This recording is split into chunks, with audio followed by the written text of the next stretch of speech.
एक शिव महापुराण का एक बड़ा सुंदर चरित्र आता है।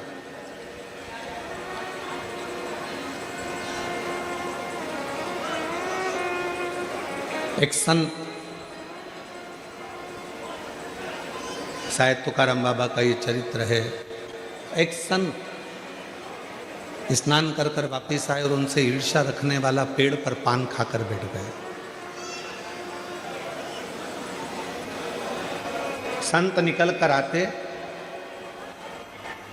संत जैसे ही निकल कर आते और वो पान खाने वाला व्यक्ति ऊपर से बैठकर उनके ऊपर पान थूक देते। संत वापिस जाते, स्नान करते, फिर आते, फिर उनके ऊपर कोई पान थूक देते। संत पर बार बार पान थूका गया। आखिरी में मुख में पान का पीक थूक खत्म हो गया। वो पेड़ पे से नीचे उतरा, संत के चरणों को प्रणाम कर कर बोला कि बाबा, इतनी बार मैं आपके ऊपर थूका, इतनी बार मैंने पान का पीक आपके ऊपर थूका, आपके मुख से एक भी अपशब्द नहीं निकला। आपने मुझे आड़ा टेढ़ा नहीं कहा, श्राप नहीं दिया, गाली नहीं दी, अपशब्द नहीं कहे। संत बोले, तू मेरे पाँव मत पकड़, मैं तेरे पाँव पकड़ता हूँ। आज तेरे इस पान थूकने के चक्कर में हमेशा गंगा एक बार नहाता था, आज 108 बार मुझे गंगा नहाने का मौका मिला। आज 108 बार मैंने गंगा का स्नान करा है और ये तेरे कारण करा है, ये तेरे कारण, ये कोई दूसरा नहीं कर। भगवान शंकर का चरित्र कर रहा है, शिव महापुराण की कथा कर रही है। अगर कोई तुम्हारा बुरा भी कर रहा है तो उसमें ये मत सोचना कि तुम्हारा बुरा होगा, आप अच्छा करते चलो। कोई आपका बेकार भी कर रहा है और अगर आप अच्छा करते चल रहे हो तो कभी ये मत सोचना कि आपका कुछ बुरा है, नहीं, कभी नहीं हो सकता। आप उसके आश्रित होकर चलो।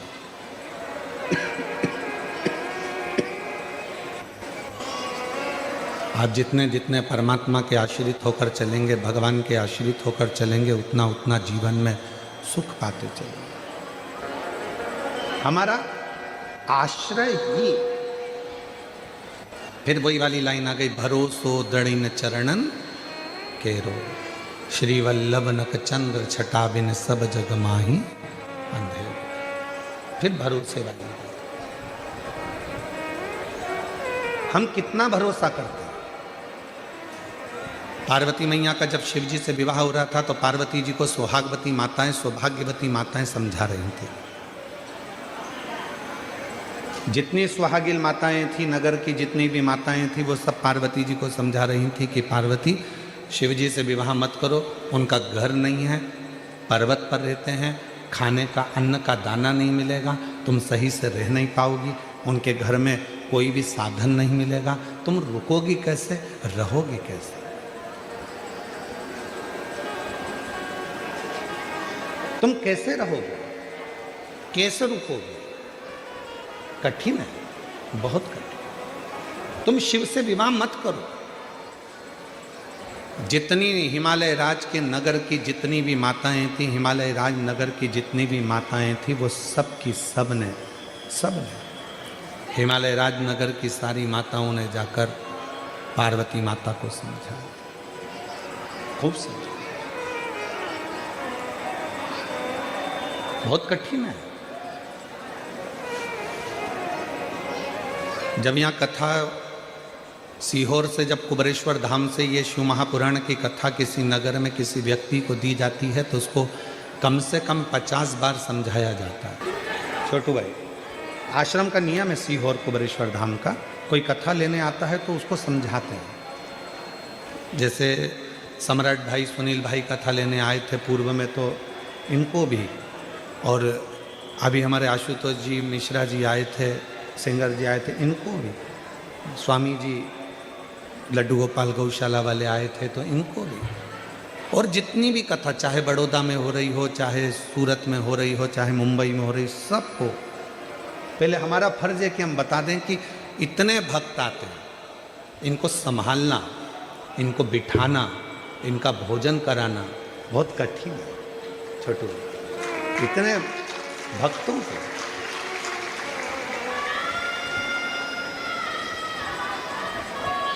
और छोटू भाई, यहाँ सुनील भाई, सम्राट भाई बैठे हैं। ये दोनों भाई जब कथा लेने आए थे तो हमने इनको वहाँ पर भी कहा था, तो इन्होंने एक ही बात कही थी, गुरुजी हमारा सूरत ऐसा है कि वो सूरत नगर के लोग बड़े प्रेम से व्यवस्थाएं करते हैं और बड़े प्रेम से कथा सुनते हैं। और जो आपने कहा था छोटू भाई जब आप मिलने के लिए आए थे अभी कक्ष में, कि हमारा सूरत ऐसा है, आपके शब्द थे कि सूरत में आप 10 बार भी आओगे ना गुरुजी तो ऐसा ही माहौल सूरत वालों को मिलेगा। ये आपको यही की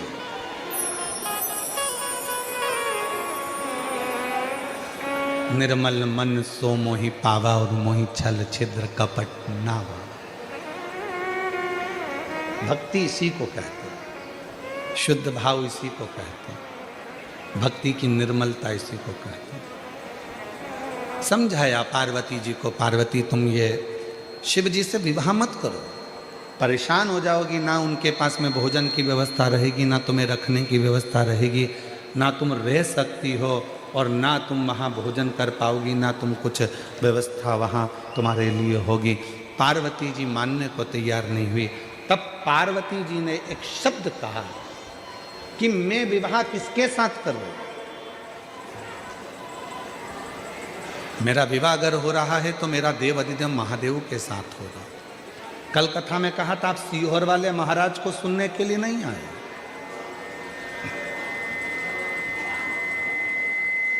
आपको यहां सीहोर वाला महाराज ने नहीं बुलाया है।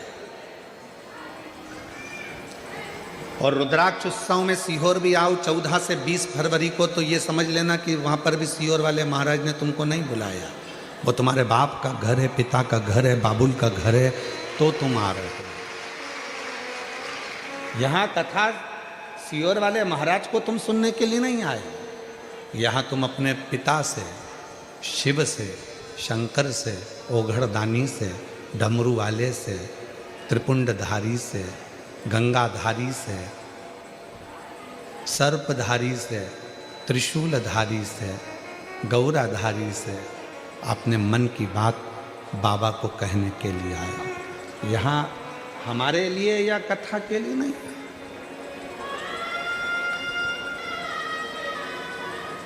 यहाँ आप शिव से अपने मन की बात करने के लिए, शिव से।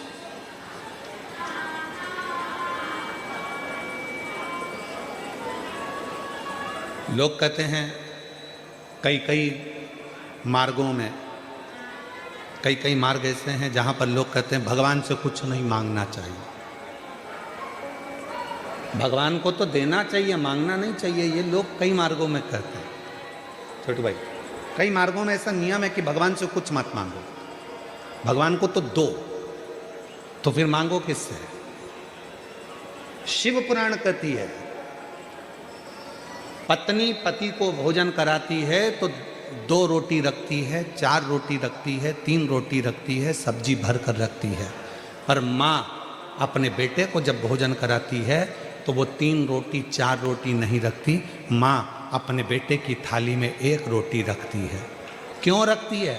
क्योंकि बेटा आवाज़ लगा कर कहेगा मम्मी आज दाल अच्छी बनी है, 1 रोटी और ला दे, तब माँ प्रसन्न हो जाए।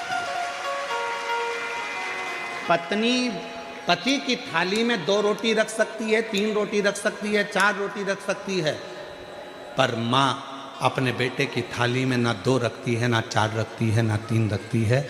माँ अपने बेटे की थाली में केवल 1 रोटी रखती है। सब्जी भी रखेगी तो थोड़ी सी, क्यों? मेरा बेटा जब आवाज़ लगाएगा कहेगा मम्मा लाओ, मम्मा 1 रोटी और लाओ, माँ थोड़ी सी सब्जी और लाओ, माँ आज ये अच्छा बना है थोड़ा और लाओ, तो माँ को खुशी होती है। मांगो किससे? मांगने का स्थान बताया गया। बहुत सारे धर्म में, बहुत सारे पंथों में कहा गया भगवान से कुछ मांगो, कोई भगवान से मत मांगो, भगवान से क्यों मांगते हो, भगवान को तो देव, भगवान से क्यों मांगते हो, भगवान को तो देव। शिव महापुराण की कथा कहती है भगवान मानना सबको, पर शंकर भगवान को भगवान मत मानना। शंकर तो तुम्हारा बाप है और बाप से बेटा और बेटी सब मांग सकते। 33 कोटि देवताओं को आप भगवान मानिए चलेगा, पर शंकर जी को अपना पिता मानिए, शिव जी को अपना बाप मानिए, अपना बाबुल मानिए। और जब मांगोगे तो फिर वो दिए बिना नहीं रह सकता। इसी कथा का, ये जो सूरत में कथा चल रही है, इसी कथा का एक पत्र आया और प्रमाणित पत्र, एक पत्र भेजा है किसी ने। ये सूरत कथा का जो चल रही है कथा, इसी कथा का पत्र है। जरा ध्यान से आप भी पढ़ो, हम भी पढ़ते हैं इस पत्र को। मीनाक्षी सिंधे,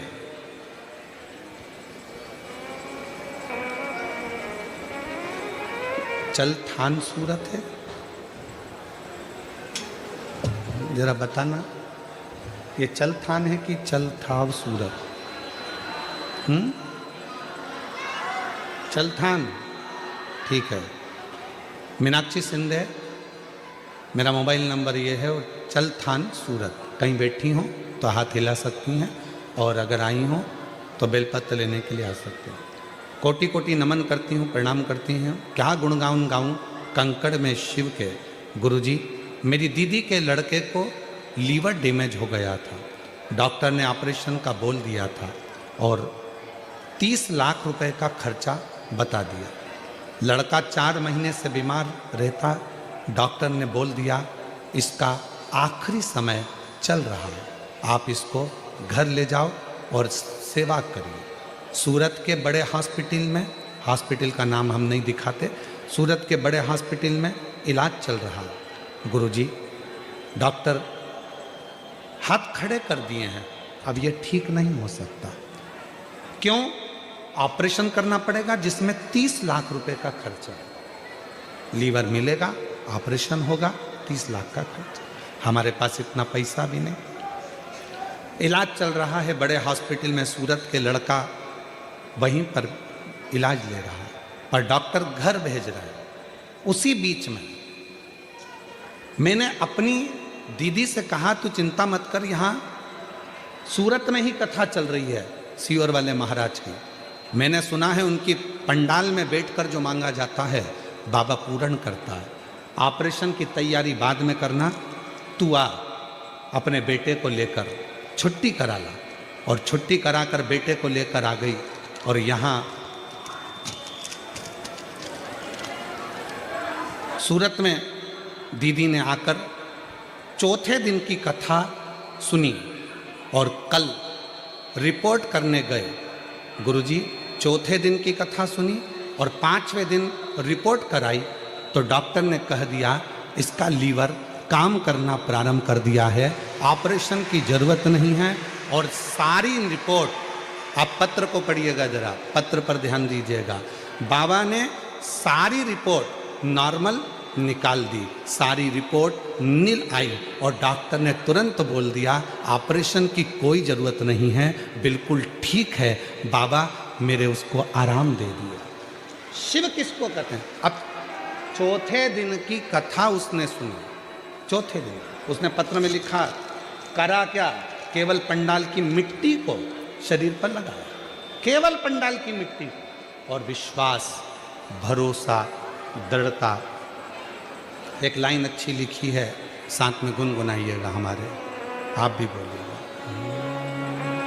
खाली न जाता कोई दर से तुम्हारे, खाली न जाता कोई दर से तुम्हारे, मैं भी खड़ी हूँ नंदी बाने पसारे, अपने हृदय से लगा लो, लगा लो, गिरा जा रहा हूँ, उठा लो, उठा लो, भोले अपने दर से अब तो न टालो।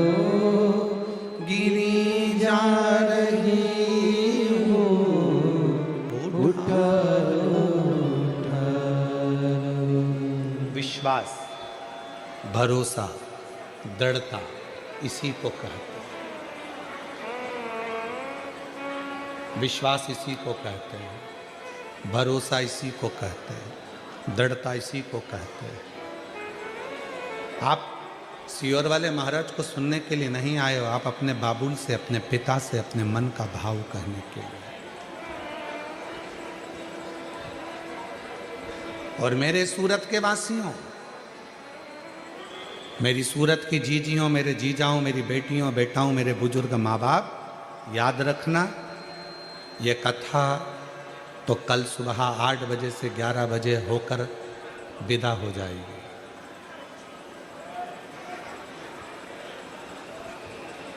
कल कथा सुबह 8 बजे से 11 बजे होकर विदा हो जाएगी। टीवी पर वही 2 बजे से 5 बजे तक आ जाएगी। पर मेरा कुबेर भंडारी आया था अपना झोला लेकर खूब लुटाने के लिए।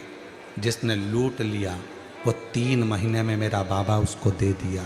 3 जिसने लूट लिया, जो रह गया है, बहुत भीड़ है नहीं जाऊंगी, बहुत भीड़ है नहीं जाऊंगी, बहुत भीड़ है नहीं जाऊंगी। भीड़ को देखते रहे तो परमात्मा से मिलन नहीं हो पाया। मिलन, लोग कहते हैं पंडाल में जगह नहीं मिलती, बहुत भीड़ रहती है। तो पंडाल के आसपास का क्षेत्र तो रहता है ना, कहीं पर भी है। शिवपुराण तो पहली शिवपुराण 30 साल पहले भी एक बात कही थी, वो 30 साल से आज तक एक बात कहते आ रहे हैं, अपने साथ बैठने का आसन रखो, दरी रखो, ओढ़ने का कम्बल रखो, पानी की 2 बॉटल रखो, एक छाता रखो और अपना छाता, अपना टेंट खुद लगाओ, बिछाओ, खाओ, अपना पानी पियो। कोई भक्त का अगर मुंह झूठा कराया है तो जंगल में भी खड़े हो गए तो मेरा भोले बाबा तुम्हारे लिए भोजन लेकर आएगा। ये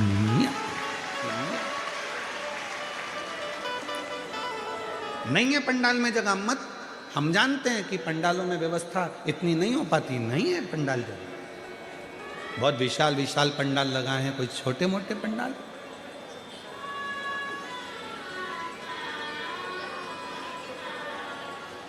कथा होती थी तो छोटू भाई 650 का पंडाल लगता था, फिर 650 का दूसरा, फिर 650 का दूसरा, ऐसा अंदाजा लगाते हुए 300, 650, 300, 650, 300, 650 के पंडाल। पर यहाँ 350, 1250 के पंडाल लगाए गए हैं। और एक नहीं, 3 बड़े बड़े पंडाल, साथ में टेंट, शिलिंग आदि का दिन। और सूरत में पूर्व में कथा हुई थी, उसमें भी ऐसी पंडाल लगे, बड़े बड़े दिव्य दिव्य। तो कुछ सहज है। पूरी कथा को संभालने के लिए सीख लेना चाहिए प्रत्येक प्रदेश को। पूरी कथा को संभालने के लिए 2000 police force, 4 SP, SSP, TI, commissioner, IG, collector, पूरी कथा को संभालने के लिए चारों तरफ लगे हैं। ये प्रत्येक प्रदेश को देखने के लिए और समझने के लिए।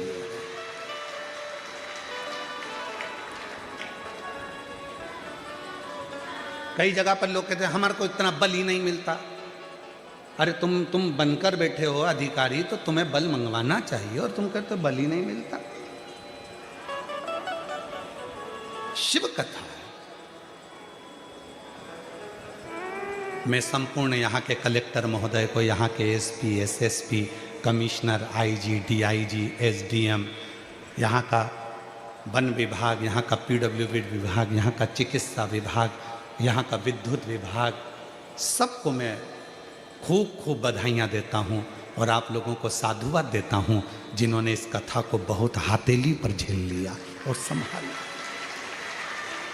पूरी समिति तो कर रही है, जिन कार्यकर्ताओं ने मेहनत करी है, रात दिन एक करा है, जिन कार्यकर्ताओं ने पूरी जागरूकता के साथ काम किया है, वो कथा में भी नहीं बैठ पाए, कार्यक्रम में उनको संभालने में लगे रहे, पार्किंग को संभालने में लगे रहे, रोड पर व्यवस्था संभालने में लगे रहे, जो भोजन व्यवस्था संभालने में लगे रहे, सब ने व्यवस्था को संभाला। वो तो कथा में भी नहीं पहुंचे, उनको भी मैं साधुवाद देता। कठिन है।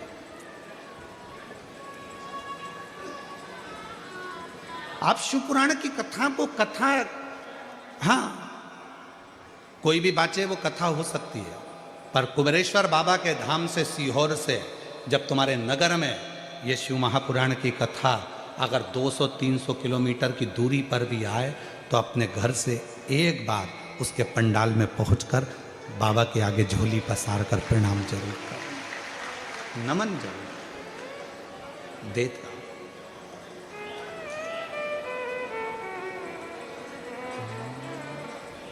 तेरे दरबार की बाबा निराली शान देखी है, तेरे दरबार की बाबा निराली शान देखी है, तुझे देते नहीं देखा पर झोली भरी देखी है, तुझे देते नहीं देखा पर झोली भरी देखी है, मुख दुनिया मोड़े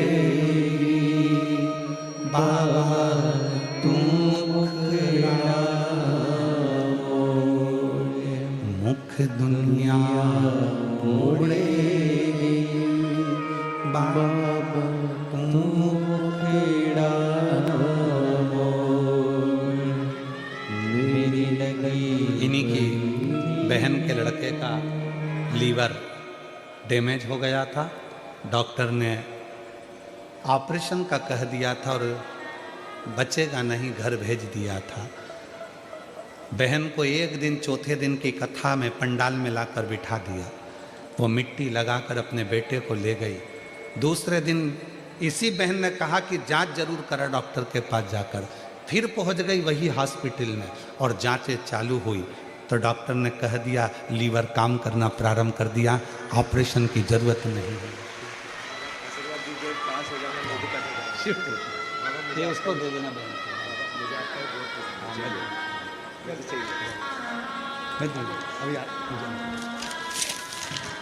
शिव शंकर ओघड़ी दयालु, वो साधारण नहीं।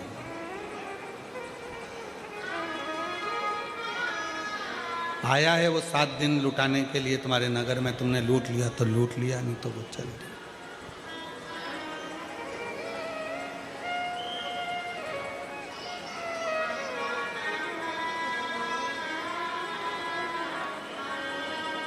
सात दिन वो तुम्हारे दरबारे पर आकर तुम्हारी झोली भरने के लिए आया था, तुमने कितना भर लिया ये तुम्हारे ऊपर निर्भर करता है।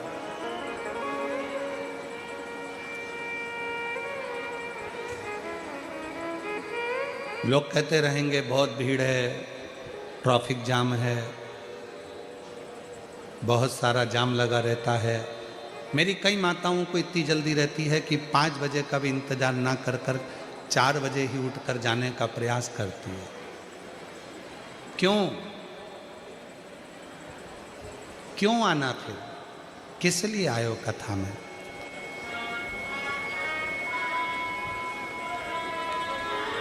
किस लिए पहुंचे हो? ट्रैफिक में फंस जाएंगे, ट्रैफिक में फंस जाएंगे, ठीक है, उलझन में फंस जाओगे तो फिर कैसे निकलोगे?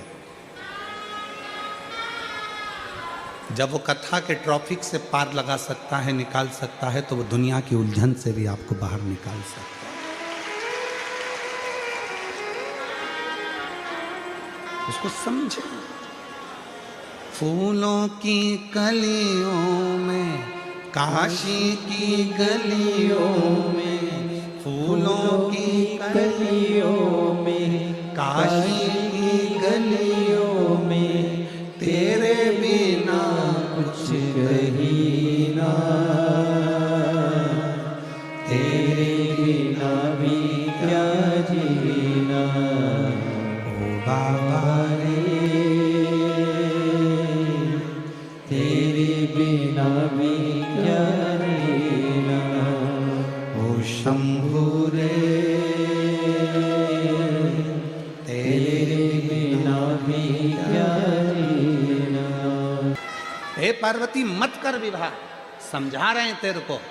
शिव के पास न रहने का घर है, शंकर के पास न तेरे लिए कोई अन्न का दाना है। पार्वती कहती है भले उसके पास रहने का घर नहीं हो, पर अपने भक्त को सोने की लंका दे देता है। भले उसके पास कुछ खाने का ना हो, पर अपनी पत्नी को अन्नपूर्णा बनाकर घर घर भेज देता है।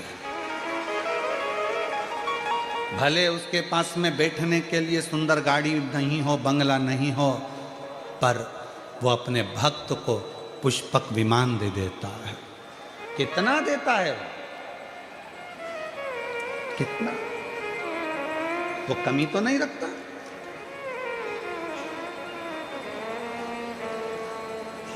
केवल एक शिव हैं, ओगरदानी मेरे शंकर भगवान हैं, जो रखते कम हैं देते ज्यादा हैं। अपने पास कुछ रखते ही नहीं। वो तो दुनिया के लोगों ने बेलपत्र की महत्वता को नहीं जाना था, इसलिए मंदिर में बेलपत्र पड़ी रहती थी। अब मंदिर में जाओ तो एक बेलपत्र नहीं मिलती है। समझ गए ना लोग कि बेलपत्र की महत्वता क्या, बेलपत्र चढ़ी हुई खाने का महत्व कितना, उनको समझ में आ गया। तो वहां बेलपत्र भी नहीं मिलती। शिव अपने पास कुछ नहीं रखते, वो तो तुमको देते रहते हैं, प्रदान करते रहते हैं।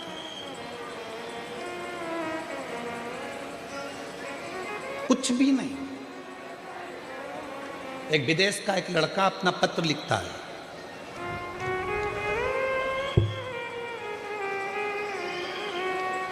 कनाडा में उसने पार्थिव शिवलिंग बनाया है।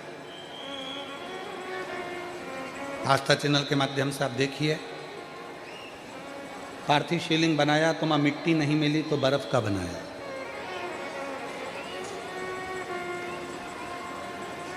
बर्फ का शिवलिंग उसने कनाडा में, मिट्टी ना मिलने पर उसने पार्थिव शिवलिंग बर्फ का बना दिया। उसका फोटो देखिए आप। क्यों बनाया? वो पत्र में अंदर लिख रहा है, पत्र के अंदर वो लिख रहा है कि मैंने क्यों बनाया। कहीं बैठा हो बालक, मेरा नाम त्रिवेणी बहन अतुल भाई कोलड़िया है। कहीं बैठे हों तो, अगर कहीं बैठे हों तो हाथ हिला सकते हैं और आ सकते हैं एक बेलपत्र लेने के लिए। कहीं बैठे हैं तो हाथ हिला सकते हैं और आ सकते हैं। मेरा नाम त्रिवेणी बहन अतुल भाई कोलड़िया है। मेरा बेटा कनाडा में 2 साल से पढ़ाई कर रहा है। कनाडा में वर्क परमिट के लिए IELTS एग्ज़ाम देनी पड़ती है गुरुजी। एक बार एग्ज़ाम दी, 1 पॉइंट के लिए अटक जाता था।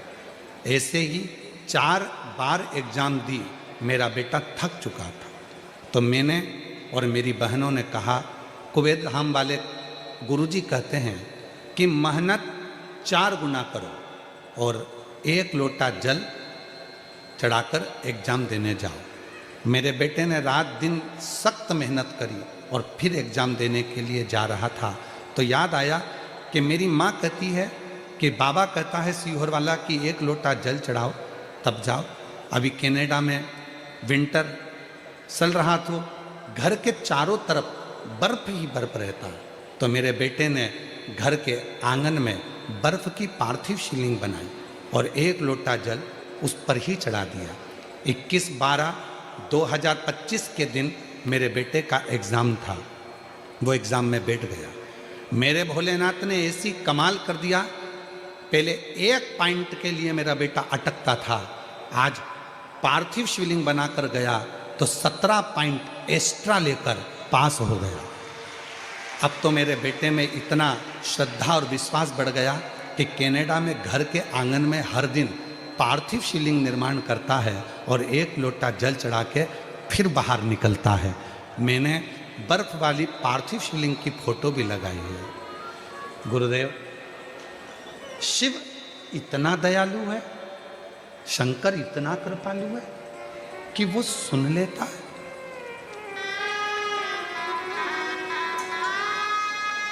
इतना दयालु।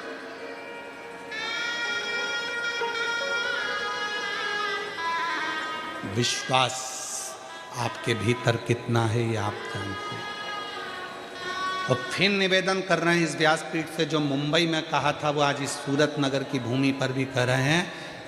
शिव महापुराण की कथा में भीड़ बढ़ाने के लिए कभी मत जाना, क्योंकि भीड़ से भगवान नहीं मिल सकता। भीड़ बढ़ाना है तो बहुत सारी कथा है, वहाँ जाइए। शिव महापुराण की कथा में भीड़ बढ़ाने के लिए मत आओ। शिव महापुराण की कथा में शंकर जी के प्रति भाव बढ़ाने के लिए आओ, जिससे भगवान तुरंत प्राप्त हो। तुरंत यहाँ भीड़ बढ़ाने के लिए मत आना। तुम्हारी भीड़ बढ़ती है, टेंशन हमको होती है। भीड़ बढ़ाने के लिए नहीं, भाव बढ़ाने के लिए आना। मेरा बाबा आया, मेरा बाबा आया, मेरा कुबेरेश्वर बाबा आया, मेरा कुबेर भंडारी आया है। 7 दिन रुकेगा कुबेरेश्वर बाबा, 7 दिन रुके हैं, और मेरा बाबा मेरी झोली भर कर जाएगा। अगले पंडाल में पत्र भेजूंगी कि मेरे बाबा ने मुझे दिया।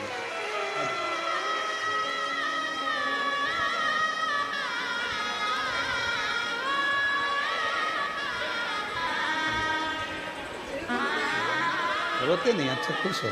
अब तो हो गया बाबा की कृपा से है।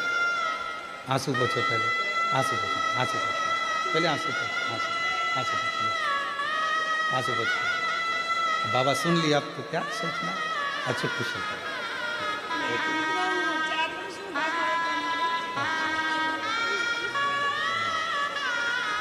रोते नहीं है, खुश होकर बाबा के। ऐसे दयालु नाथ से रिश्ता बनाइए, ऐसे दयालु नाथ से रिश्ता बनाइए, मिलता रहेगा जो कुछ भी चाहिए,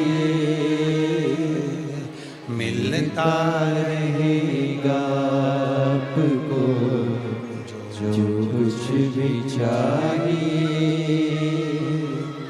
मांगा है भोलेनाथ से वरदान एक ही,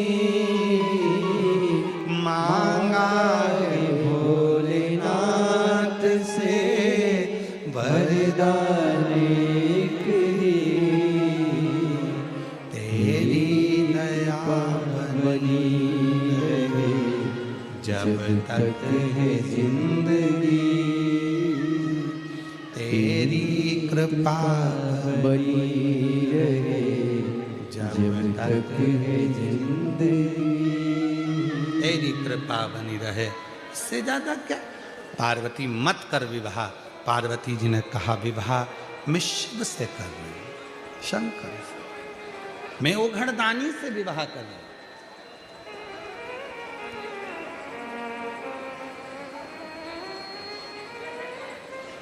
प्यार भी किया तो किससे किया। दुनिया में रहने वाले से नहीं, दुनिया बनाने वाले से किया। कोई साधारण किया, वो प्यार था जो शिव से किया, शंकर से किया, शिव ओघड़दानी से किया, भगवान देवाधिदेव महादेव से किया। पार्वती मत कर, नहीं विवाह करो।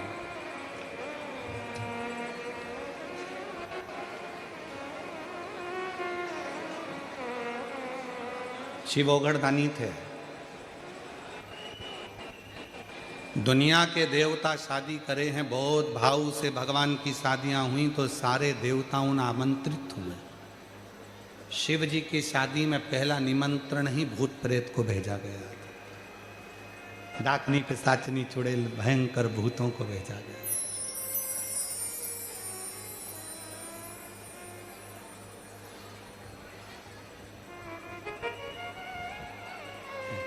वीआईपीओं की शादी में वीआईपी जाते हैं, पर कभी किसी वीआईपी की शादी में अनाथालय के बच्चों को जाता देखा है?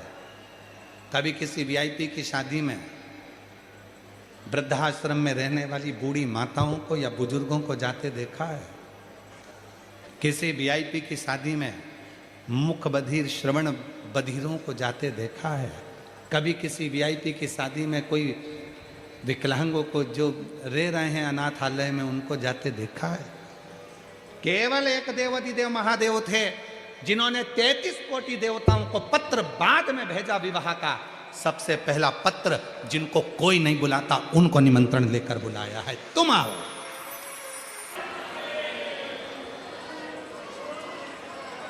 इसलिए शायद शिव महापुराण की कथा को दुनिया के लोग वीआईपी बनाना चाहते, पर वीआईपी बनती नहीं है, वो बन ही नहीं पाती।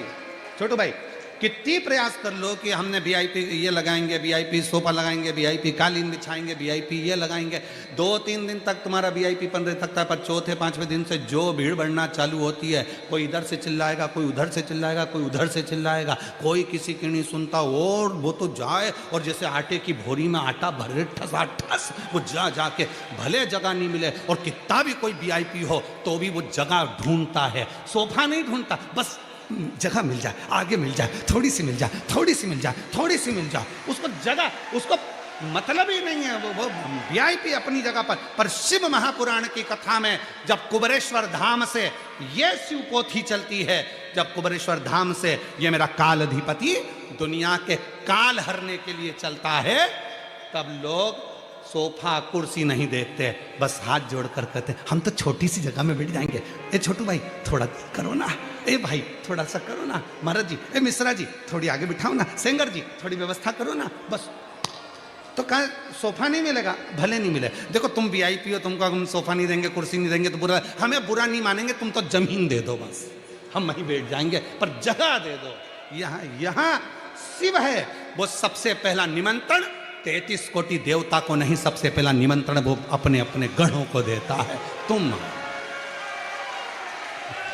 आओ, और उसके आने पर सुख होता है, उसकी श्रेष्ठता होती है, उसका आनंद होता है, यही सुख की निशानी, इसी को सुख कहते हैं, इसी को आनंद कहते हैं।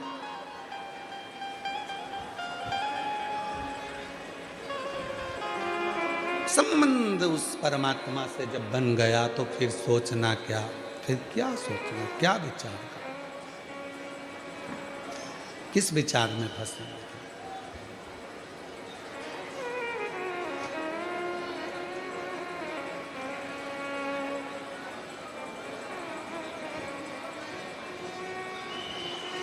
और महाराज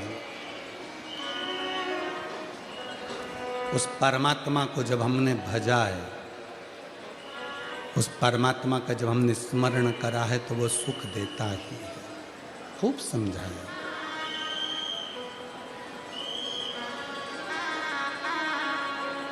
महाराज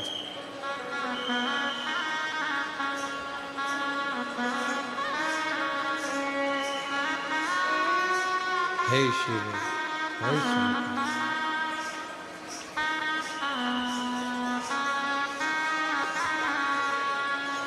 मेरे मस्तक पे भोले तेरा हाथ रे, मुझे दुनिया वालों से क्या काम रे।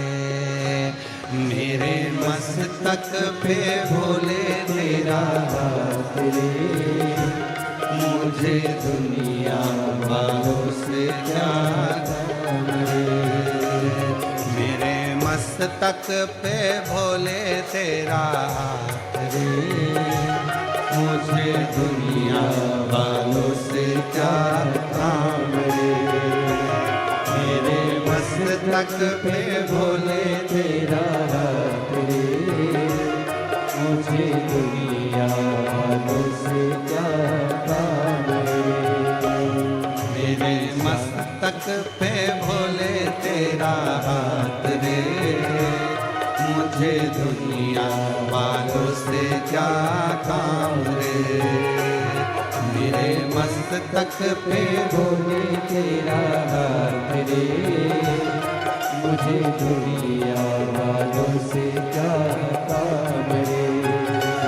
मेरी सांसों में शिव, मेरे रोमों में शिव, मेरी सांसों में शिव, मेरे रोमों में शिव।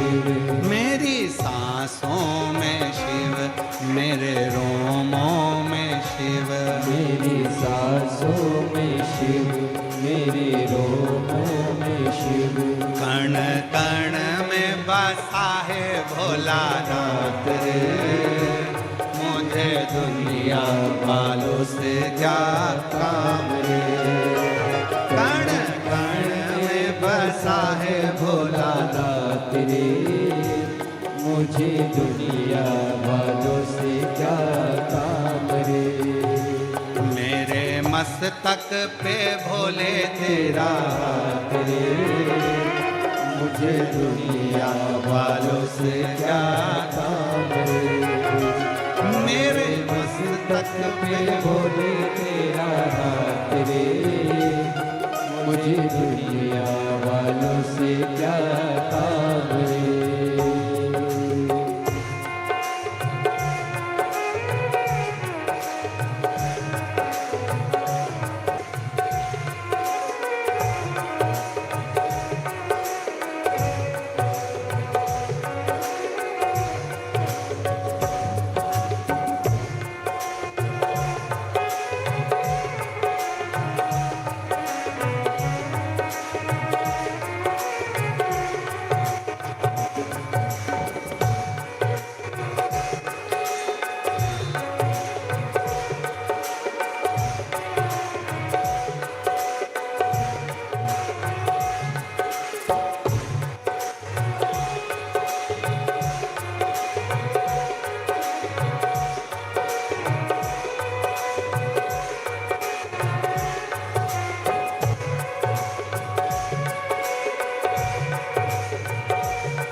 छोटे छोटे पीस लगाइए सभी लोग।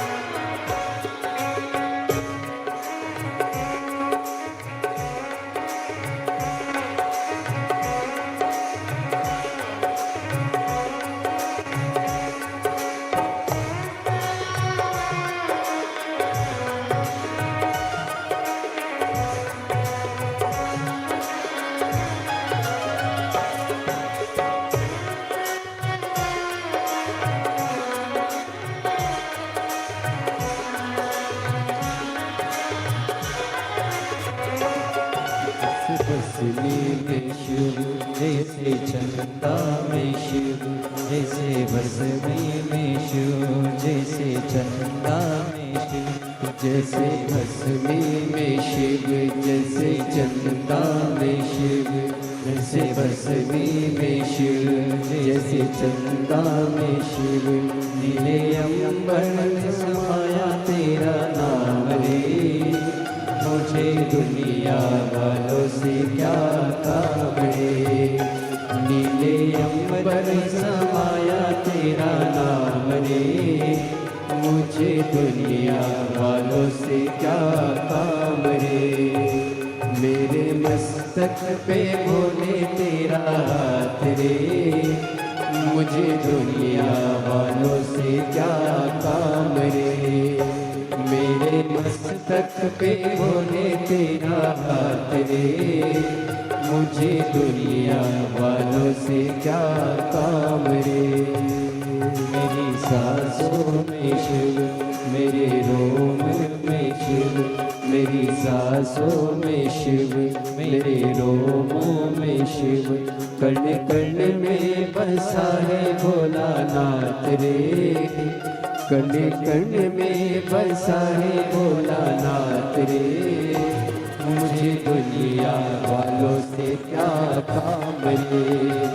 कण कण में बसा है भोलानाथ रे, मुझे दुनिया वालों से क्या काम रे।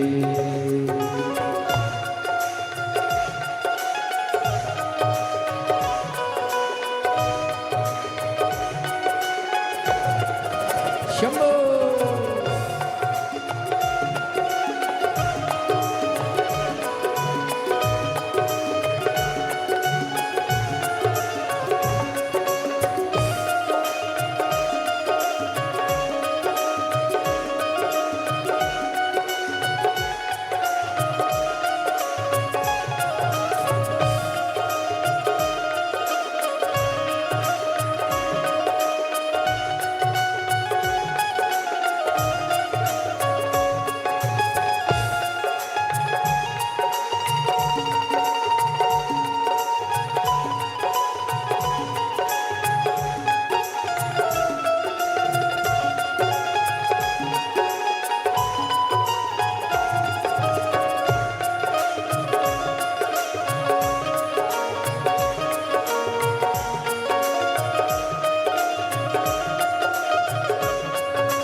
जैसे गंगा में शिव में से यमुना में शिव, जैसे गंगा में शिव, जैसे यमुना में शिव, जैसे गंगा में शिव, जैसे यमुना में शिव, जैसे गंगा में शिव, जैसे यमुना में शिव।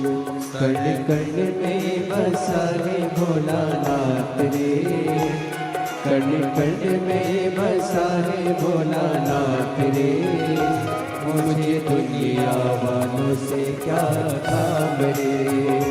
कण कण में बसा है भोलानाथ रे, मुझे दुनिया वालों से क्या काम रे।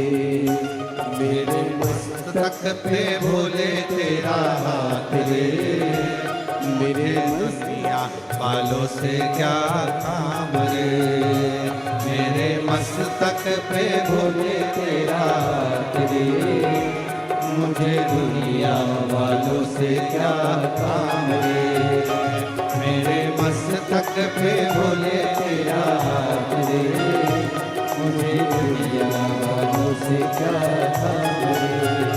मेरे मस्तक पे भोले तेरा हाथ रे, मुझे दुनिया वालों से क्या काम रे।